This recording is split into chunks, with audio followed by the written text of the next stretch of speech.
Hi, everyone. I'm Dr. Kristen of the Good Doctors of Abbey Research, and you are very welcome to this video. The Good Doctors are very concerned with empathy, to be honest, because we are convinced it's the only way forward out of the fractured society we live in now into a more cohesive one. So in service of that, I get to chat to folks all over the world. Literally, my guest today is joining me from Scotland, and about the things that make their lives work, or the things that they know, or the things that they're passionate about that the rest of us might not know anything about, in an effort to create more understanding about how different people are different, and that's a good thing. So today I am joined by Dr. Kate Lewis Mairs, who, in full disclosure, is a dear friend of mine, and who we met when you were working on your master's, I think, at the time, and I was working on my doctorate at Queen's, and she was forced to listen to me waffle about the importance of words when she really knew more than I did about it, which is just a really fun thing. We've known each other for a little while, but and so I'm really excited because Kate is one of the smartest people I know about children and words and reading, so I want you guys to be able to learn from her. She was born and raised in Northern Ireland, and that's the accent, and has recently relocated to Scotland. She started off by studying theology and went on to become a religious studies teacher and ended up following a niche passion and is now a doctor of linguistics. Kate's PhD is from the same school as Dr. Aaron's and mine. So her thesis focused on the interplay between children's speech and language skills with their ability to acquire reading skills. And that's what we're going to talk about a little bit today. She gets really excited about books, and her plans for post-lockdown life involve buying as many books as she can from as many second-hand bookshops as she can visit, hopefully a few in Philadelphia once the world lets us travel again. Kate, thanks so much for being here. You're so welcome. Thank you for having me. Oh my gosh. So let's just crack on. Tell me, why does, I mean, this is the world, like, here, could you summarize your entire doctoral thesis in 7 sentences? But why does how kids talk affect how they read? Well, so there's 2 aspects to this. The bit that I focused on for my thesis was very much looking at the perceptual system. So Okay. when we speak, we automatically hear the sounds we make. And if you mispronounce something, you will self-correct because you know how it should sound. So even if you're mid-word, you will self-correct. That's fine. Okay. There are all these different systems internally in the brain, in the auditory system, that we don't really know very much about. So I was trying to look at how we hear and how we speak, like the physical action, how those 2 systems interplay. And then, because when we're teaching kids to read, we ask them to identify single sounds and apply letters to those, like graphemes. As you know, S is the S letter. But some children, their auditory systems aren't developed enough, so they can't do that very easily. There's like an arc of development, and for some children, reading instruction just like cuts that in half. Okay. Which means that they're just not ready to do what they want to do. So that my thesis looked at that in particular. But then when I was teaching at Queen's, I taught, it was about sort of media and language and about how we understand the world around us and the words that we use. And there's so many things now when I pick up a book or read a newspaper or something flashes up on social media and you see these words, my first question is, who is writing this? Who are they writing for? And what is their intent? Because with every single piece of written word out there, there's an intention behind it. And there's a writer's aim, and you've got to ask what that is. So the way we described it was, you've got to imagine that something has happened to a woman. Her car has broken down, say. There's a news report. Single mother of 3 left abandoned at side of the road.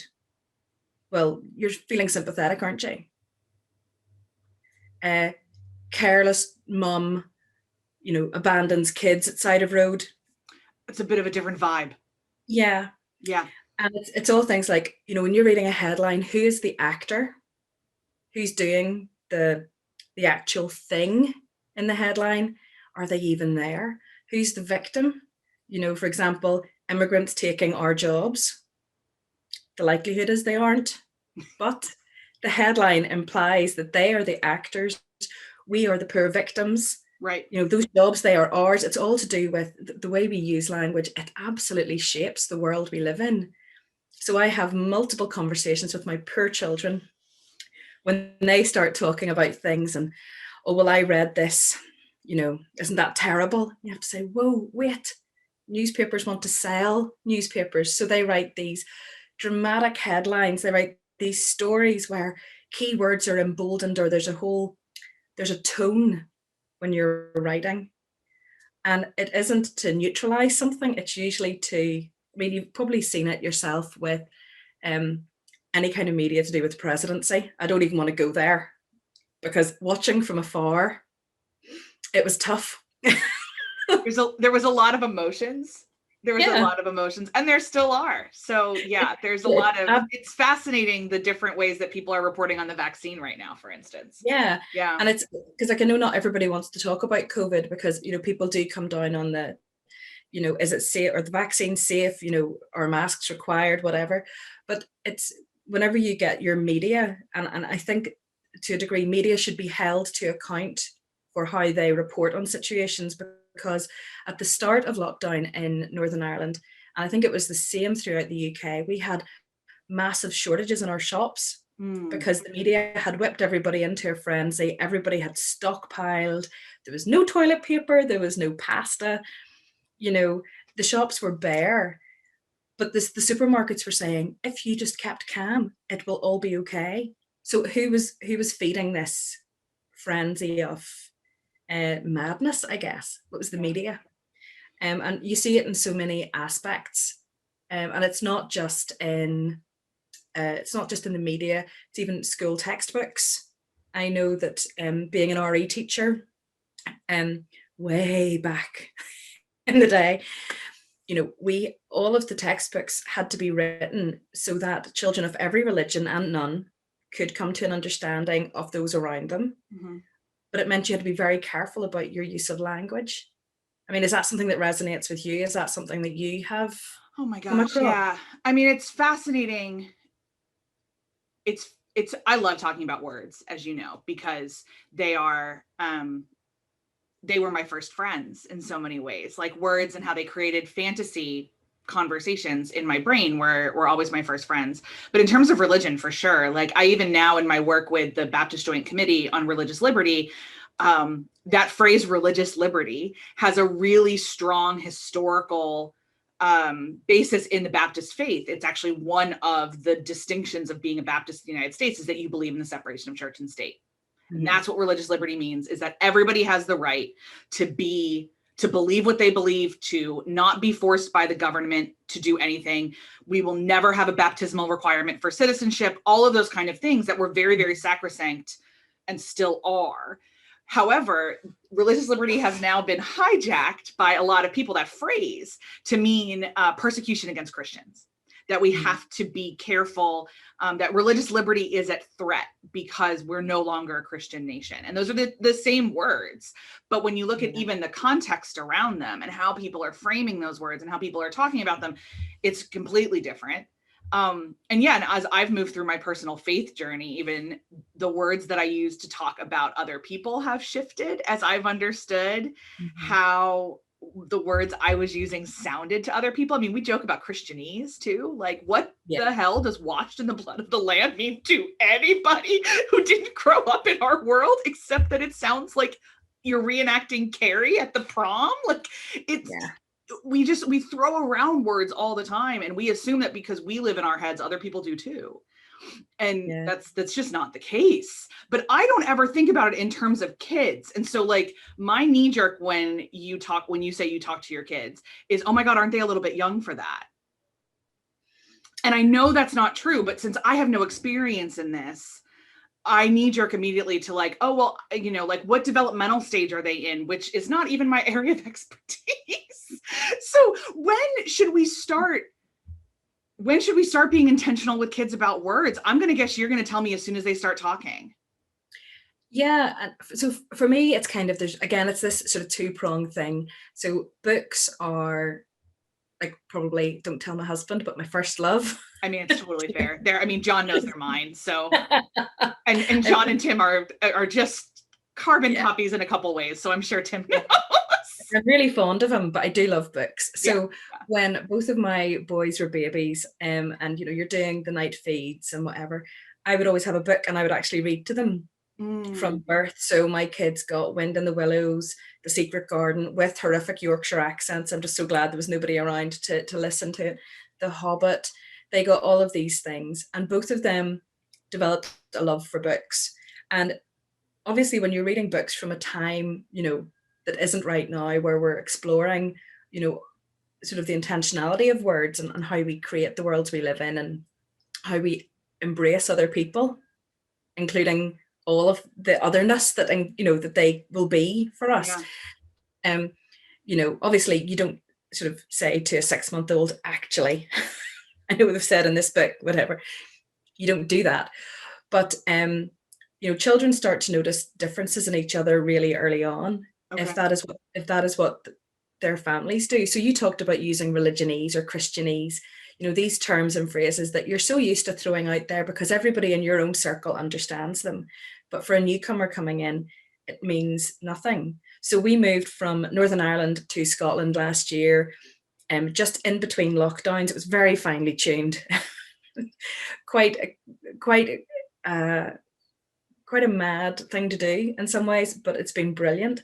One of the things we realized was, in Northern Ireland, we speak a number of dialects. So you've got Ulster English, Irish English, and you also have Ulster Scots, because there's a big connection between Northern Ireland and Scotland. There has been historically for years and years. So where I come from, and my family's background, and my husband's background, we actually use a lot of Ulster Scots words and phrases. So we moved to Scotland and people were using these phrases. So we immediately felt, oh, I fit in. This is, I feel a connection with these people. But then they use other words like havering, and you spend a bit of time going, it's really interesting, you're havering. I have no idea what that means. And, so you have to look it up and all these things. And it is that idea that, language can separate. Yeah. And then I use Irish English expressions like Hallion or Egypt.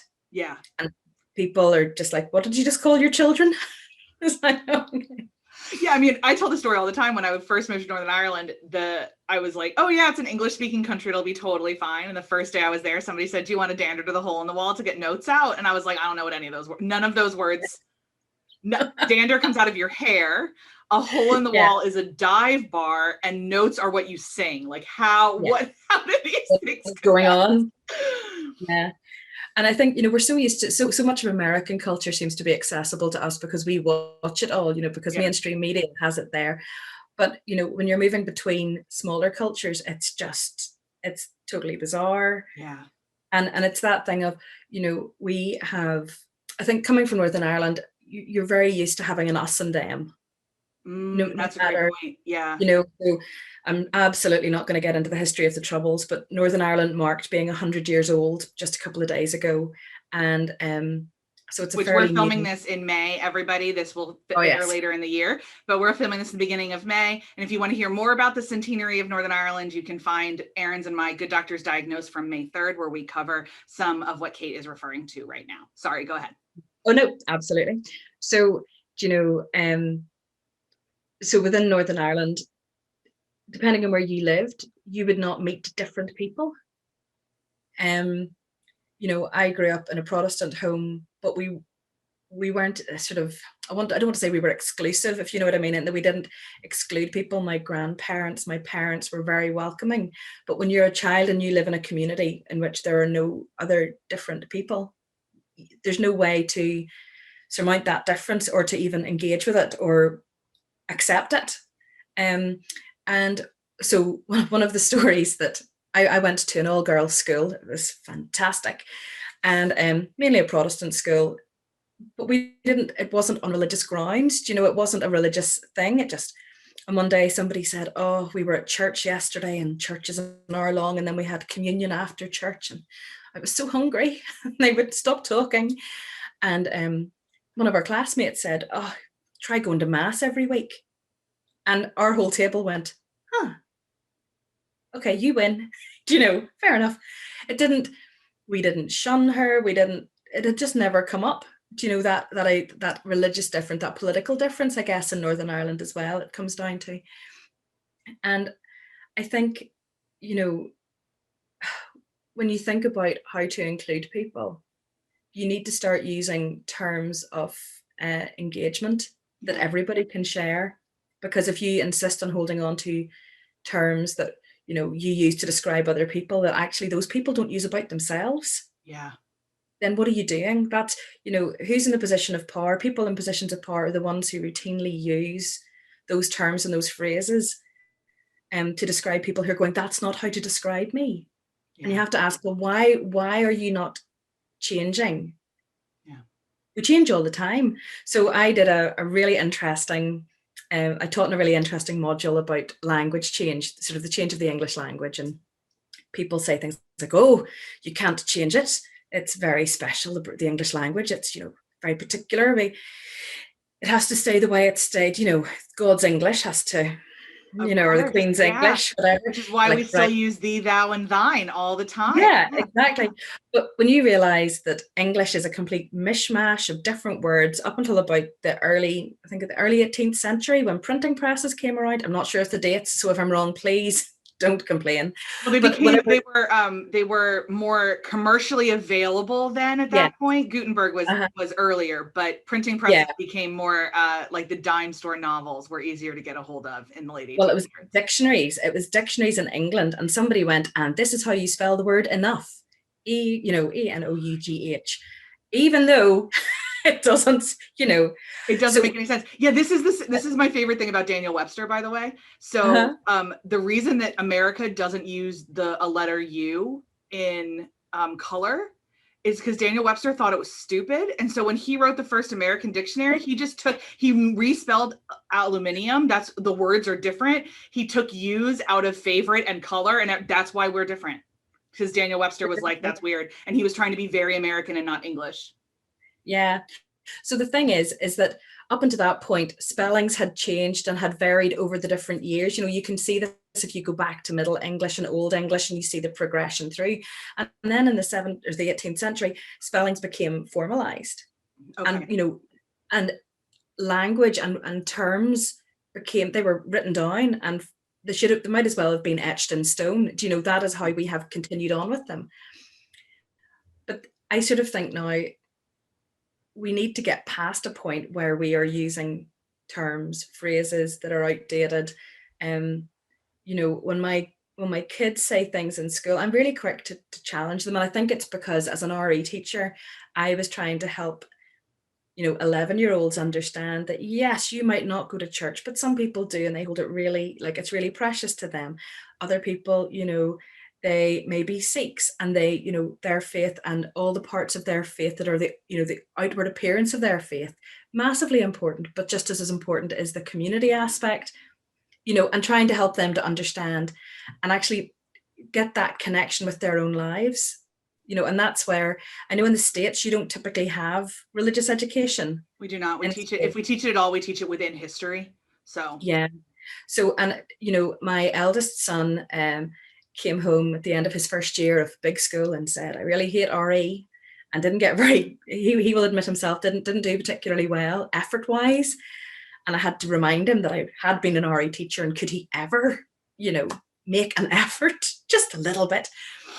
But it's now changed, you know, where what he's doing in school here is looking at things like, you know, racism. He's looking at sort of the ethical outworkings of living on the same planet as people who are different to you. And he's having to sort of come to terms with the fact that people's beliefs, they exist. So we need to figure out a way to actually engage with them. And, you know, doesn't mean that our own opinions have to fundamentally change. Not always, but we need to bend enough to be able to allow to have other people to have a conversation with us. I love that idea that, like, if we can write some of these words in pencil instead of pen, like, and that if we can allow the bending, the possibility that we may be using words incorrectly, or this is what I hate the phrase political correctness and the way it's like derisively used, because it it was about that in the 90s maybe, and it was about, and there's still, like, if you use the wrong word, there's still a cadre of people who will judge you and shun you immediately and don't want to have any space for that growth. I was talking to a friend of mine about his coming out process, for instance, and the words that he's, even as a gay person himself, had to learn differently. But the people that have shunned him immediately because they don't understand why he's giving his parents space to come to terms with his new self, and like how messy that all is in the words that we use for people. If we could learn to bend, I love that idea. On this channel earlier this year, I had a great conversation about pronouns with my non-binary friend Diana, and saying that a big part of it too is that once you can bend a little bit, is to practice the bending, is to train your tongue in new ways, because that's a part of this too. It doesn't just come innately. Unlearning and relearning is a process and a discipline, but we have to do it. I think the only way it actually works is when you come face to face with one other person. You can have a conversation with one other person. You can't do it at a group of people, because then you're just shouting into the void and they're just shouting back. And I think it's why Twitter is one of the cesspits of the world. Yeah. I go on for cute bunny rabbit pictures, but I can't do Twitter because, you know, people's thought processes don't, you know, it's out of context. Everything's out of context, you know, and 140 characters or whatever it is now, to me, I sort of think if you've got something to say, it can't just be a throwaway comment, you know. That's what Twitter is for jokes to me. I don't have serious conversations on Twitter. I refuse to, because, and I do like getting poked sometimes in my own ideas. I try to follow some people I disagree with, so I like getting poked a little. But if someone wants to have a serious conversation, I don't like having serious conversations over text at all, because I think that context is important, because I think tone and body language are part of that context. And the discipline of listening as well, which is very difficult to do over text. And this is one of the places that Dr. Erin and I kind of differ, is I want to have all confrontational conversations in person. And she wants to have them all over written communication. So we've bent, and I understand her opinion and she understands my opinion, and we have to bend to each other when we have some what's the terrible word people use for it? Carefrontational conversations. Oh yeah. That's part of, carefrontational. Yeah. I heard that the other day. I'm like, oh no, please don't say that. That hasn't reached Scotland yet. I'm quite glad. At least I don't think it has. I don't think it's reached the UK yet. That feels very American. Like, that feels like peak American. American mommy blogger. Like, someone who used that word also used the term girl boss at some point in their lives, is how I feel. And that's a great point about language too, is that the evolution continues. Like, we pretend it's codified, but the evolution continues. The dictionary adds words every year, and we add words to our vocabulary every day, every minute. I had no idea, like, did anyone use the word like COVID 2 years ago? Not unless you were a scientist, and now we all know what it means. Like, we're constantly learning and evolving. That's one of the things that I think is, you know, it's so exciting about you know, my kids growing up now. You know, there's so much, there's such a wealth of information out there that they can go and seek out. And if they're interested in something, well, do you know what? Somebody sensible somewhere has done something about that. So you can go and find out, or you can make up your own stuff. And in our family, we're a bit daft. I'm not going to lie. I'm going to pretend that we're really sensible, but we make up words, and it's all complete silliness, usually on the way to school in the morning. The most recent bit of silliness is there are sheep around the corner that have had lambs. In our house, we firmly believe that multiple sheep are sheep. A singular sheep is a shep. Got it. So we will talk about seeing a shep. Yeah, do you know, but this is, for me, this is playing with language and playing with sounds. And, you know, this was very much what I was doing with my research, was getting kids used to hearing different sounds in different contexts to assist with reading. I haven't kind of stopped doing it ever since. But, you know, I think there's so much difficulty in the world. Like, you know, when you read down headlines of a newspaper, or you look at Twitter or Reddit, and you just see these waves of bad things happening and there's difficulty, and I'm a bit of a fixer, but there's no way for me to fix those things. Yeah. So I try to offset that by, having a bit of a laugh with my kids, and it's nicknaming one of the little lambs Leggings. So every day we go past and we have to say hello to Leggings the lamb, because his little black and white legs, obviously you're going to call that lamb Leggings. Obviously. Yeah. And it's trying to find this balance, when you've been in a pandemic for sort of a year plus, when we've moved house to a different country and they've had to adapt to new schools and new friends, and we're now in the middle of nowhere where we were in a town previously, and it's trying to look and see what do my kids need. Right now they just need to be kids and they need to be daft. I'm all down for daftness. So, I love it. I love that language is both something sacred and something we have to play with. And understanding the elasticity is really important. This has been such a really fabulous conversation. Kate, thank you so much for joining me. Could talk about words forever, and we'll continue to do it. If you liked this video and could also talk about words forever, please make sure to give it a thumbs up. It really does help. And if you'd like to join the conversation and have some points about anything we made, please comment below. No matter when you're watching this, Kate and I will make sure to come back and respond. If you enjoy conversations about empathy and understanding the world in different ways, then you're going to love every other video on this channel. So please make sure you subscribe. And we'd love to talk about, we do empathy and language in Handmaid's Tale as well. So we'd love to talk about how everyone uses words a little bit differently. I want to thank Kate again for joining me from bizarrely snowy Scotland, because weather means nothing anymore, just like time. And I hope whenever you watch this, wherever you watch this, it finds you well. And I'll see you next time on Welcome to My World.